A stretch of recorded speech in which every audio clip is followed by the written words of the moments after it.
Bonjour les passionnés de rando, bienvenue au podcast Jason Rando avec Joe et Lévio.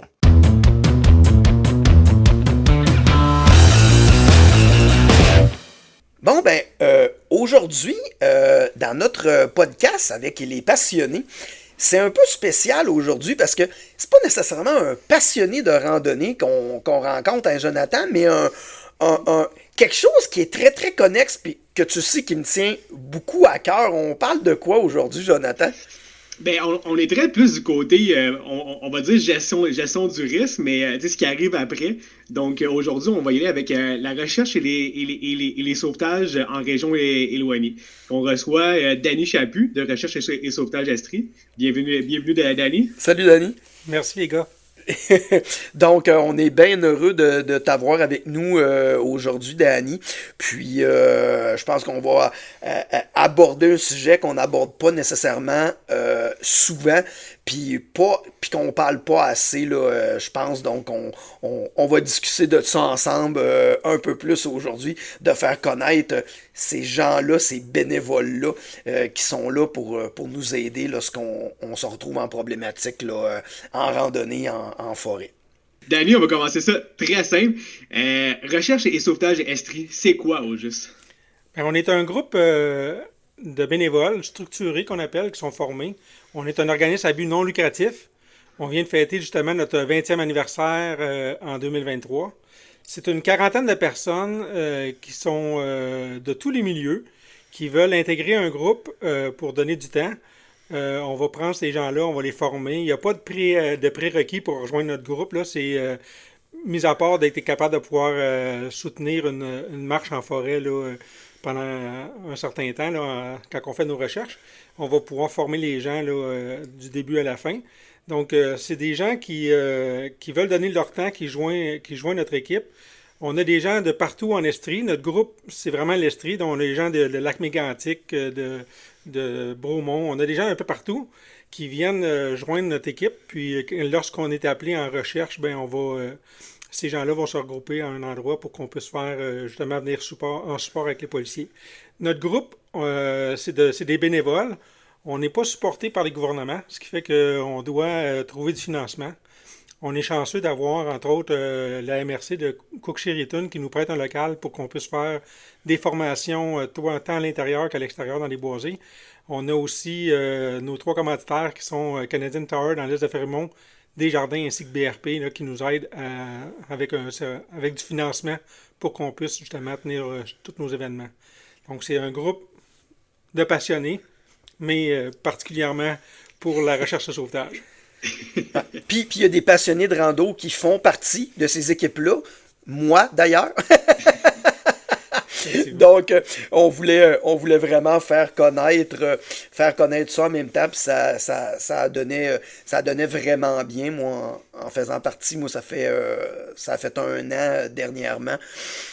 Puis c'est vraiment là une belle équipe là, qui permet de venir en support lors de recherches pour des personnes qui sont disparues et tout ça. D'ailleurs, notre mission première, là, c'est de porter assistance puis de retrouver des personnes égarées, que ce soit en milieu urbain ou en forêt, pour des gens aussi en situation de détresse. Là. C'est vers ça que notre groupe se focus, entre autres.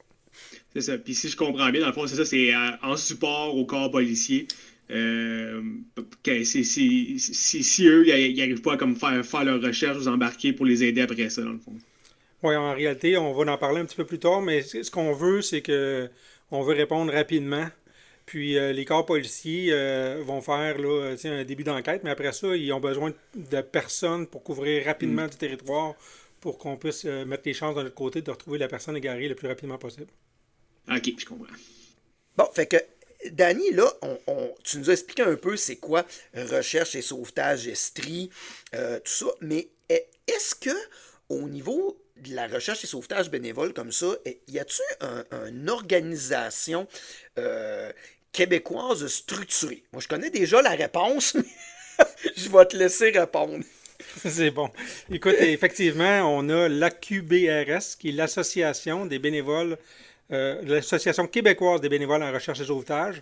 C'est un organisme à but non lucratif aussi. C'est composé d'un certain nombre de personnes qui sont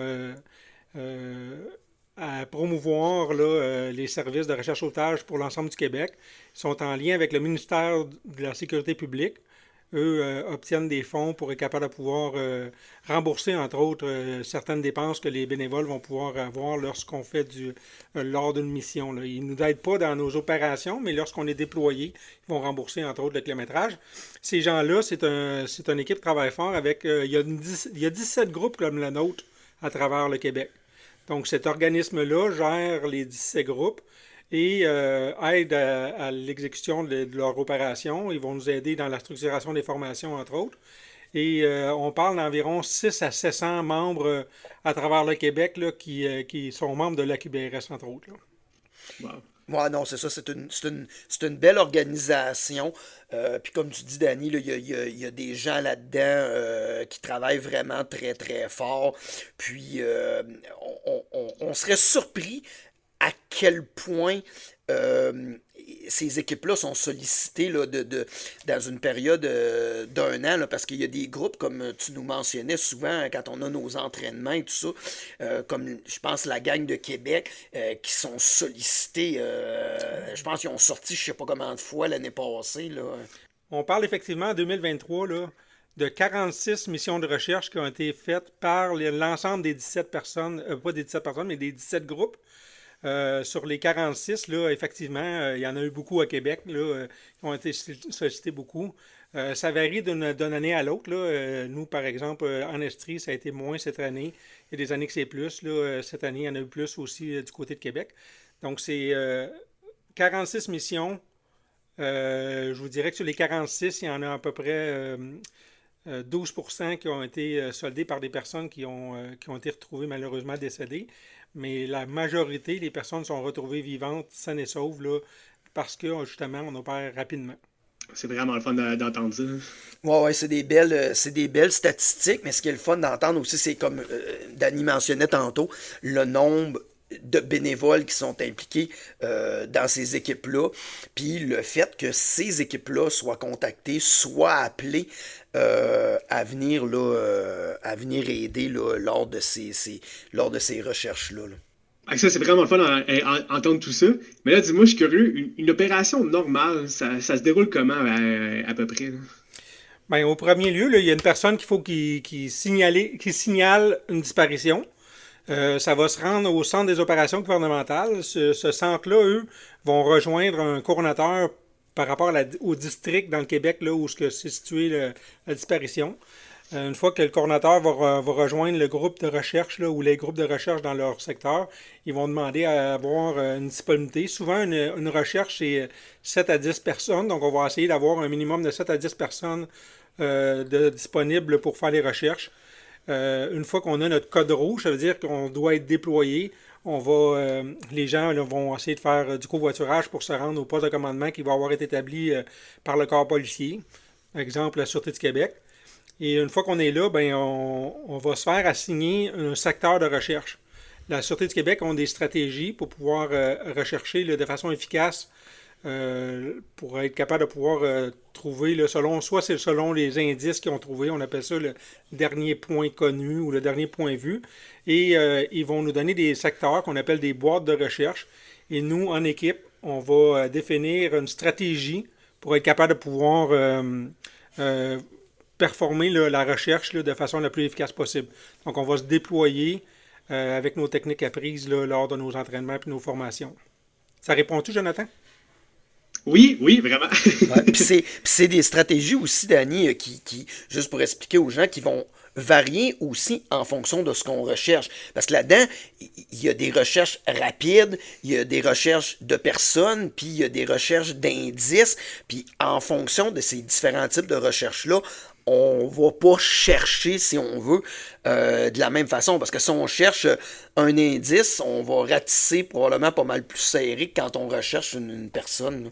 On voit que tu as suivi des bonnes formations. Oui, je pense que oui. Écoute, dans le fond, on a différents types de recherches. Ça veut dire qu'effectivement, on peut faire des recherches là, plus ouvertes, là, où on va faire une recherche très rapide. Donc, on va être très éloignés les uns des autres, mais on On va pouvoir appeler la personne lorsqu'on a une personne qui est communicative. On va ajuster nos types de recherche. Là. On a 4 types de recherche là, allant de très serré à plus grand. Ou ce que, en fonction de la personne qui est égarée. Par exemple, un enfant autiste, on va utiliser des méthodes de recherche qui sont différentes que pour un chasseur, par exemple. Donc, selon le profil de la personne disparue, on va ajuster nos méthodes de recherche. Puis, il faut comprendre qu'à la base, on ne cherche pas une personne. On cherche toujours un indice qui va nous mener vers une personne. Donc, si on trouve une tuque, un bâton de marche, un carton de cigarette, par exemple, peu importe ce qu'on va trouver, si on est capable de le relier à la personne, ça va faire en sorte qu'on va avoir une confirmation que la personne a passé dans ce coin-là. Et maintenant, on va pouvoir réajuster la recherche, notre situation de stratégie de recherche. Là, Danny, on a parlé, dans le fond, des différents types de recherches. Là, on trouve des indices, on réajuste un peu l'endroit où on fait les recherches. Mais tout ça passe par une certaine quantité de compétences que les gens doivent avoir. Je veux dire, faut savoir s'orienter. Bon, je dévoilerai pas tout, parce que j'en sais peut-être un peu trop que l'intervieweur devrait savoir, mais les membres, ils reçoivent, je partais pour dire, est-ce qu'ils reçoivent une formation? C'est plus la question devrait être, est-ce qu'ils reçoivent des formations? Écoute, Éric, on sait que tu es plus au courant que certains d'autres personnes, effectivement. Mais oui, premièrement, on a 3 types de niveaux d'engagement là, lorsqu'on parle de nos bénévoles. Là, les chercheurs en particulier, on appelle ça le niveau 1. Donc, ils vont recevoir des formations. Et, effectivement, il y a des formations théoriques. On va couvrir différents sujets, là, à savoir là, les techniques de recherche au sol, les profils de personnes disparues, comment on gère des indices, comment on fait les communications, les cours de premiers soins qui doivent être prodigués. On va suivre... Il y a une multitude de formations, l'utilisation des cartes et boussoles, l'utilisation du GPS. C'est un ensemble de formations qui va avoir lieu, tant pratique que théorique. Les gens vont être soumis à un examen parce que le ministère de la Sécurité publique mais plutôt nous permettre d'aller en mission et nous couvre avec la CNESST, ou plutôt, c'est ça, la CNESST. Oui. Donc, ils vont nous couvrir en cas d'accident à la condition qu'on ait passé un examen et qu'on a notre certification. Donc, une fois qu'on a notre certification, on va avoir aussi des entraînements tout au long de l'année. Ça, c'est le niveau 1, nouveau chercheur. On a un niveau 2 qui est nouveau chef d'équipe. Encore là, il y a d'autres formations qu'on va venir donner pour être capable de pouvoir atteindre ce niveau-là. Puis un niveau 3 qui est le coordonnateur qui est capable de prendre en charge une mission de recherche-sauvetage. Donc, on a des gens des 3 niveaux dans nos équipes. Puis, il y a des sous-niveaux. Là, on va parler, par exemple, au niveau du premier soin, on donne des formations. On demande à nos gens de suivre des formations de base. Mais comme tu le sais, Jonathan, on a aussi des formations différentes. Là, on a suivi une formation cet été où ce qu'on a offert à des gens du public d'intégrer notre formation, notre groupe de formation, secourisme en milieu isolé, qu'on a reçu par Sirius. Donc, c'est là qu'on s'est connus, moi et toi, entre autres. Oui, exactement. Puis ça a été une très belle formation. Puis beaucoup de sujets intéressants à apprendre, que ce soit pour... si je vais prendre comme pour moi pour la randonnée, mais pour vous aussi en recherche et sauvetage et tout, là, comme savoir comment secourir une personne quand t'es loin de tout service, là, c'est vraiment intéressant d'apprendre. Là. Effectivement. Ouais, puis aussi, j'en profite pour dire aux passionnés, bien évidemment, on le sait, je martèle ça depuis que j'étais passionné de rando, que tout le monde devrait avoir un cours de secourisme en région éloignée. Même si vous faites juste des randonnées d'une journée, c'est très, très important. Vous savez jamais quand est-ce quelque chose peut vous arriver. Il y a encore quelqu'un là, qui est décédé dernièrement en montagne au New Hampshire. Il y a des gens qui se perdent, il y a des gens qui leur arrivent des choses en randonnée à tous les jours, il y en a. Puis le fait, je dirais, parce que bon, moi, Jonathan, c'est moi qui l'avais dirigé parce qu'il cherchait à avoir la formation, puis en même temps, ben, le groupe en donnait une. Mais le fait de suivre la formation, je pense, de secourisme en milieu éloigné, à travers une équipe de recherche et sauvetage, quand vous êtes capable, c'est que ces gens-là sont équipés. Ils ont une tonne d'équipements que normalement, quand tu suis ces formations-là, tu n'as pas accès à ça. Donc, ça donne la possibilité d'être vraiment dans le bois, puis d'aller acquérir certaines compétences qui vont être données comme un peu en supplément à travers le groupe de recherche et sauvetage, puis d'apprendre à se servir de choses que normalement, dans ton cours de base de recherche et sauvetage en milieu éloigné, tu n'auras pas accès à ça, là. Non, c'est ça. Puis, tu sais, comme par exemple, j'ai participé à comme des fausses recherches avec le groupe pour trouver les faux blessés de la formation. Je me suis fait sortir par Civière du Bois, tu sais.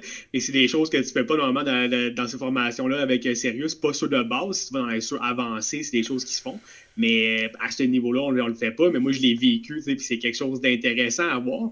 Puis c'est quelque chose aussi qui t'ouvre les yeux à réaliser que même si c'est une simulation, c'est difficile de sortir quelqu'un du bois, même si t'es proche, là. Fait que quand tu pars très loin en rando, ça t'ouvre les yeux que hey, ça peut être difficile s'il arrive de quoi, là. Si je peux compléter, là, faut penser aussi que c'est pas juste pour nous, hein. La formation qu'on suit, c'est aussi, premièrement, comment agir si on se blesse, mais aussi si on arrive sur les lieux où il y a une personne blessée, ça peut sauver des vies, donc c'est important. Mais je dois quand même mentionner qu'il n'y a pas de prérequis pour venir intégrer notre groupe. Vous devez simplement être en forme physique correctement pour être capable de pouvoir faire des randonnées. Mais sinon, on va vous former là, au fur et à mesure de l'année là, où vous allez vous intégrer à notre groupe. Puis ça se fait dans la bonne humeur et dans le plaisir. Ah, puis on dit notre groupe, mais c'est n'importe quelle région du Québec ou n'importe quelle région du Québec. Équipes, là. Effectivement. Ouais. Dis-moi, Danny, là, avec tout ça, c'est quoi l'importance des groupes de recherche bénévoles au Québec? Écoute, je te dirais l'urgence d'agir. Il faut qu'on agisse rapidement. Une personne, quand la personne est portée égarée ou disparue, on va dire souvent disparue. Dans notre jargon, nous, on fait une distinction entre disparu et égaré. Mais disons qu'on parle, généralement, les personnes vont dire une personne disparue. Il faut comprendre que quand la personne est disparue, souvent, il y a déjà un délai, là. Donc, il faut que la personne qui est en situation d'urgence, là, elle a déjà des délais, ce qui fait que faut que ça se fasse vite. Et les policiers vont tout le temps prendre le premier 24 heures. Ils vont tout le temps analyser le dernier 24 heures de la personne là, pour trouver, évidemment, là, des indices pour savoir dans quel coin on pourrait aller chercher ou tout ça. Et une fois qu'on a ça en place, on va pouvoir agir rapidement en support avec les corps policiers pour pouvoir couvrir plus de terrain. Donc, les policiers ont un certain nombre de personnes à leur disposition. Et nous, on est des bénévoles qui sont structurés, on est habilités à faire des recherches de façon structurée sur le terrain. Pas plus tard que cette semaine, il y a un lieutenant du service de police du gouvernement de Québec, Sûreté du Québec, pardon, qui nous a dit qu'on était maintenant justement un groupe indispensable aux recherches. Là. Donc, nos bénévoles font partie là, des indispensables lorsqu'il arrive une disparition là, sur notre territoire. Tu parles pour ici en Estrie? Ben, en réalité, je peux pas parler pour les groupes, mais le lieutenant nous a dit qu'on était particulièrement un groupe essentiel là, dans l'ordre des opérations.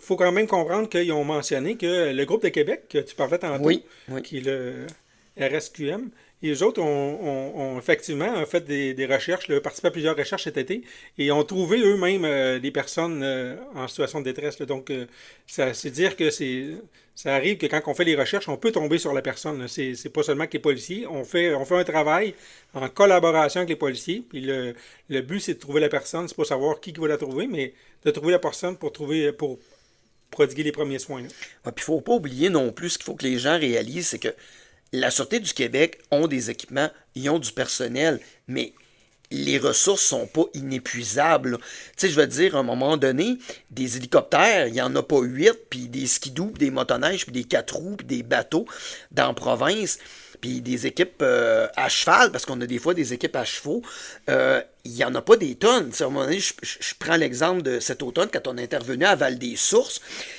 la quantité de ressources qu'il y avait là sur place était impressionnante, mais il y avait 2 autres recherches à part la nôtre en cours au Québec en même temps. Fait qu'à un moment donné, la Sûreté du Québec, s'ils n'ont pas de gens pour les aider, ça diminue de façon significative là, l'efficacité. Là. Effectivement, c'est important. Ils ont beaucoup de ressources, mais ils ne peuvent pas être partout en même temps. Fait que le fait qu'on a des groupes partout au Québec, ça l'aide à ce qu'on puisse amener du manpower. Là. Donc, on amène des ressources sur le terrain pour pouvoir aider encore à agir le plus rapidement possible. Ensuite, ben, il faut parler, on n'a pas le choix, il faut parler d'intervention. Là. Parce que là, nos membres vont être curieux, puis ils vont vouloir savoir, ah, avez-vous déjà trouvé du monde? Peux-tu nous parler d'intervention? Ben, on va la poser la question, puis ce qui est le fun, c'est que au moment où on enregistre le podcast, on vient tout juste, le groupe Recherche et Sauvetage d'Estrie, puis je parle de ça parce que je fais partie du groupe et j'ai participé à une des 4 journées pour lesquelles on a été mobilisé, mais on a eu une intervention là, dans les derniers jours. Tu voudrais-tu nous en parler? Ben, en tout cas, de ce qu'on peut légalement parler, les informations qui sont publiques. Là. Effectivement, Eric, écoute, tu en as parlé tantôt, on en a eu une au mois de novembre passé à Val-des-Sources. Et tout récemment, on parle de les 4 derniers jours, donc on a cessé hier. C'est une intervention qui a eu lieu à Beurré. Donc, c'est une MRC ici, pas loin de Sherbrooke, 30-35 minutes de Sherbrooke. La Sûreté du Québec a demandé en renfort notre équipe pour qu'on puisse aller aider à faire les recherches. On s'est déployé, on a eu des personnes qui se sont déployées pendant 4 jours, soit les 4 journées que la Sûreté du Québec a été sur place. On était appelés dès le jour 1, donc c'est vraiment intéressant. C'est le fun de voir qu'ils nous font confiance à ce niveau-là. On a eu des secteurs là, avec des hautes probabilités de détection aussi, donc ça aussi c'est intéressant. On fait pas, ils nous envoient pas dans les champs là, au bout, là, on cherche comme si on serait des policiers, donc c'est vraiment intéressant à ce niveau-là.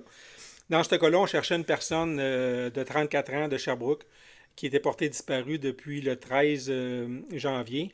On a effectué les recherches à partir du 17, la journée qui a été déclarée disparue. Et ça a duré 4 jours. Tu parlais tantôt des équipes sur place. Là, il y avait les motoneiges, il y avait des chercheurs au sol, mais il y avait aussi des maîtres chiens, il y avait l'hélicoptère. Même le service de police de Sherbrooke a participé aussi. Ils sont venus en renfort sur le terrain. Donc, c'est vraiment un travail d'équipe qui permet de pouvoir participer aux recherches. Dans ce cas-ci, on a effectué plusieurs recherches, là, plusieurs secteurs. Malheureusement, après 4 jours, on est arrivé à la conclusion qu'il n'y avait aucun indice qui a été trouvé sur place. C'était pas des conditions nécessairement faciles, tu l'as vu, Eric? Non, ouais, non.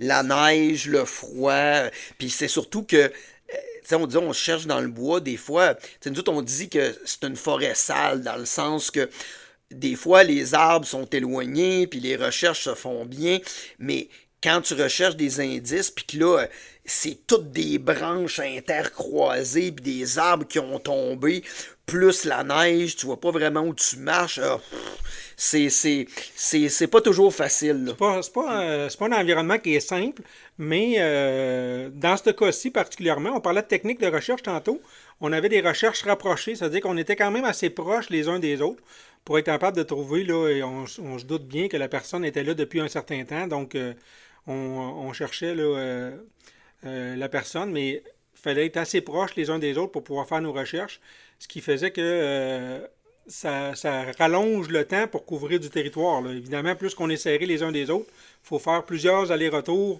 pour couvrir le secteur. Les températures n'étaient pas nécessairement clémentes, mais ça s'est fait dans la bonne humeur. On a eu des gens, des belles équipes. Là. On a fait tout près de 200 heures de bénévolat, juste les membres de Recherche Sauvetage Estrie. Donc, c'est quand même pas à négliger. Puis, on espère que, tout comme la dernière qu'on avait participé à Val-des-Sources, on espère que la personne était tout simplement ailleurs, c'est-à-dire en bonne santé, puis que malheureusement, on était induit en erreur là, par différents indices qui ont été trouvés, mais finalement, dans le cas de Val-des-Sources, la personne avait été trouvée vivante dans un autre secteur, là, dans une autre ville particulièrement. Donc, on espère que ça va être la même chose pour celle-ci, parce que malheureusement, les recherches ont cessé hier, dû au fait qu'après 4 jours, il n'y avait aucun indice de trouvé. Non, c'est ça, il n'y a aucun indice. Au moment où on se parle, la personne n'a pas été déclarée décédée ou whatever, parce qu'ils n'ont pas trouvé. Puis, ils n'ont pas d'autres indices. Donc, pour l'instant, c'est là qu'on en est. Évidemment, les policiers vont retourner au printemps là, avec des maîtres chiens, si advenant le cas qu'il n'y a Elle pas serait d'autres pas retrouvée, indices, là, ouais. que la personne ne serait pas retrouvée. Fait que c'est une condition malheureuse, là. On est de tout cœur avec les personnes, les amis, la famille. Mais au moins, on a le sentiment d'avoir participé pour les aider. Malheureusement, on n'a pas trouvé pour l'instant. Non, c'est ça. Non, c'est ça, parce que, tu sais, avec. Là, tu sais, on parle justement comme la météo, là, une situation avec de la neige. Les 4 derniers jours, il faisait du -15, -20. Tu as tout participé à ça, là. C'est quand même. C'est quelque chose, j'imagine, pour vous, pour le corps policier et tout, là. C'est une activité pas facile à faire, là. Ouais, faut être aussi, on l'a vu, faut être prudent pour notre sécurité. Parce que Mhm. moi, je me suis pris une branche dans le nez. Maintenant, je m'en ai pas rendu compte. Je pissais le sang. Là, mes chums, ils se virent. Hey, Eric, tu saignes du nez. Là, après ça, les branches d'en face. Tu sais, c'est pour ça qu'on met des lunettes, ces choses-là. Puis il y a eu une coupe de fouilles assez épique aussi, là. Ouais, j'ai mon nombre de fouilles à mon actif. C'est pas toujours facile marcher avec des raquettes dans le bois, comme Eric le parlait. Là. Il y a des branches, tout ça, là, les pieds restent pris, fait que on se ramasse là, la neige en face sur la première dans la neige. Là. Mais tout s'est fait dans la bonne humeur, les gens étaient Ouais. contents. On avait été, on doit remercier, là, on avait une personne là, qui nous a aidés. On n'avait pas nécessairement été connu, mais Rock nous a permis d'être au chaud et à la chaleur dans son garage pour pouvoir Oui. nous permettre de nous prendre des pauses et aller manger. Donc, on est très content quand les gens du milieu là, nous aident comme ça. C'est très apprécié. Ouais. OK. Fait que dis-moi, Danny, nos fans de randonnée, nos passionnés, dans le fond, t'aurais-tu un message à passer en lien avec la recherche et sauvetage? Et premièrement, c'est primordial de toujours informer une personne lorsque vous partez en rando. Même si c'est un petit trajet, c'est un geste qui va sauver des vies. Donc, prenez l'habitude d'informer un proche. C'est très simple. Prenez pas pour acquis que vous êtes un habitué non plus. Là. Des fois, on prend pour acquis que ça fait longtemps qu'on fait de la randonnée et qu'il ne peut rien nous arriver. On ne sait jamais qu'est-ce qui va arriver. Donc, on prend l'habitude d'informer quelqu'un. Puis quand on part, ben, on part avec les bons équipements, c'est-à-dire les bonnes chaussures, et ainsi de suite, les bons vêtements. Puis on apporte toujours nos items de base, là. Un briquet, un bic, un sifflet, un petit couteau de poche, de l'eau, des vêtements de rechange. Puis évidemment, si possible, une source de lumière. On ne sait jamais, même si on part le matin, des fois, on peut être écarté, puis vous allez être content d'avoir une lumière si jamais vous êtes pris à la noirceur. Donc, ce qui est important, c'est des petites règles de base, mais ça fait toute la différence. Oui, puis à 100%. Puis, tu sais, je suis d'accord avec toi. Moi, je laisse toujours le trajet où ce que je vois quelqu'un. Je dis l'heure que je pars, l'heure que je devrais revenir.